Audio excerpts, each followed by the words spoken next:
One thing I want to do before I end this, our little introductory talk here, is I want to just mention that California has a state mineral, there's a state gem, a state fossil, and the state rock. So you probably know some of these, right? So let's let me show you the first one, which is pretty cool. The first one, we'll do the California state rock, and I have the state rock right here. This rock is called serpentinite. Serpentinite is actually a metamorphic rock, and it has an unusual origin. It comes from the ocean, from the deep oceanic crust.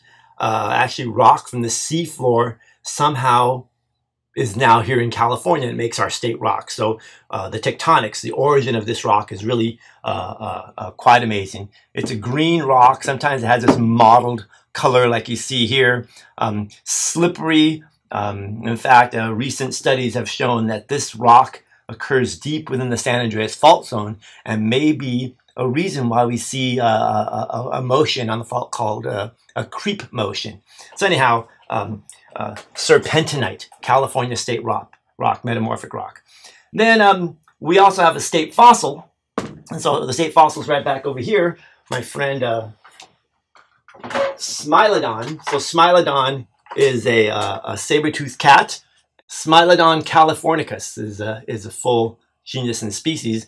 But this animal was around walking here in California as little as about 11,000 years ago, right? And so quite an amazing creature. So California state fossil, Smilodon. And then we'll put this guy back over here. And then our state mineral, well, in fact, our state mineral is gold, right? And I have a little bit of gold here, or what we call it is gold ore. And there's little gold seams in here. We'll put it down in here. Maybe you can see the little gold in there.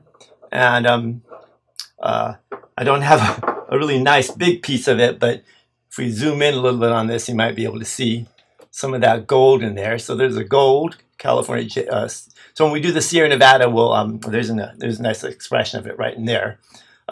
We'll talk quite a bit about the origin of gold and how it got into these quartz veins, right? And that's one of the places where we find them. And we'll talk about the difference between placer mining, which is panning, and then the lode mining, which is actually going down and getting this hard rock. So you have to go underground. And then finally, the last mineral, which is pretty interesting, is, well, actually the last part of California here that I want to discuss is the state gem.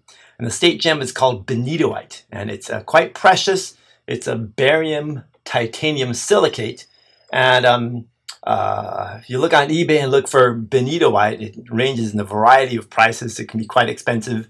In fact, it's found in several places around the world, but only in California does it form nice gem quality crystals, right?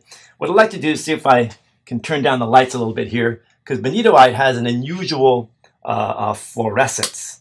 Under shortwave light, let's turn off the big light here, it's going to give an unusual fluorescence where basically the black light's going to excite the mineral, and so the wavelengths are allowing an emission of light here. So benitoite is quite unusual. In fact, one way to find benitoite, if you're hiking around the coast ranges looking for sources of benitoite, what you'll do is often prospectors take one of these black lights with them, going around in the dark and seeing what they find. And who knows what you'll find. But benitoite, California state gem. So just tend to summarize what we have here. We have the state mineral, which is our gold, the benitoite, which is a state gem, Smilodon californicus, which is our state fossil, and then serpentinite, which is our state rock. So there you go. Anyhow, we'll see you next time.